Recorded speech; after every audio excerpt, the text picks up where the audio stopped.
Ani siya, kanang mga unsa ni kanang ga-avail og retirement lump sum, labi na kung over the counter sila mag-file dili sa online.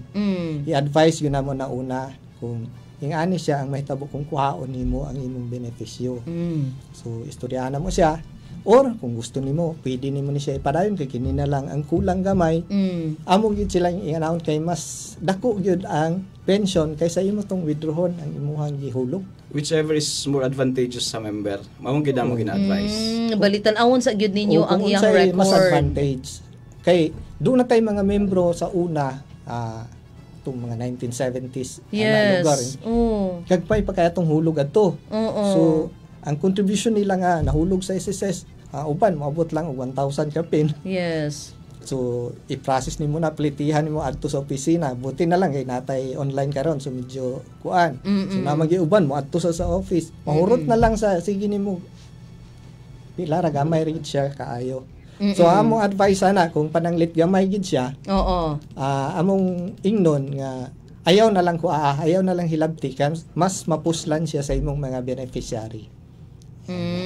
Okay. Kay tungod kay mas dako gid ay ang ma-avail sir kaysa sa lump sum. Kaysa lump sum. That's why. Ang uban magud kay moingon nga pag ako mag-retire lump sum ginako oy kisimba ko og ma-chugi bells pa lang. Ang kuan pod, ang sa atong retirement, halimbawa pension ka no. Dili na to siya pwede kuhaon ang lump sum nga tanan. Itagaan lang ta sa balaod og 18 months nga advance nga pension. 18 months which is 1 year and a half. 1 year and a half. Tapos kuhaon mo to siya ang 18 months no nga pension. Maghulat ka og 18 months. Pagka 19th month ay pa dayon ka magsugod og binulan. Nga makadawat okay. sa inyo. So meaning maximum na ng 18 months sir maximum sa lump sum. Dili day siya ingon nga tanan gyud buo ang imong makuha kung mag-lump sum. Wala tay laing choice, 18 months ra gyud. I see. Oo. Direct pension or 18 months nga advance. Oo. Okay, usahay magudo ang atong understanding pag moingon tag lump sum, which is mao pod ang akong understanding sir. Although layo pa man gyud aning giingon nga retirement sir June no. 25 layo pa man ta ana di ba sir? 25 years more. Wow, sana all. Oo. Kanang kuan ba kanang si tawag ani ang ato ang interpretation sa lump sum is kanang kuha tanan. Oo, kuha tanan. Appeal ang interest. Oo. So dili di ay mali. It's a scam. Pero amaw na siya. Ang timan lang nato is ang retirement is do siya klase. Natay gitawag nga monthly pension ug may lump sum. Depending on the number of contribution na gibayad nato. Now ang usa ka notable distinction nato sa difference between sa nag-retire. Kag ganiya mo pangutana nag-retire sila pareha sila og 120 months contribution. Ang usa nahuman siya og 60 pa siya nahuman. Unya 65 na siya nag-file og retirement. Ang iyang makuha nga retirement, dili lang siya isugod 1 month. Kaya nag-qualify naman siya 60 years old. 60 years Nasa madawat nga lump amount na lump sum. Mura siya og mura ka og nagbilin kwarta sa bangko nga gikuha nimo sa at a certain period na. So natigom to ang imong accumulated pension for the number of years, number of months nga wala nimo siya gi-claim. Makuha nimo siya in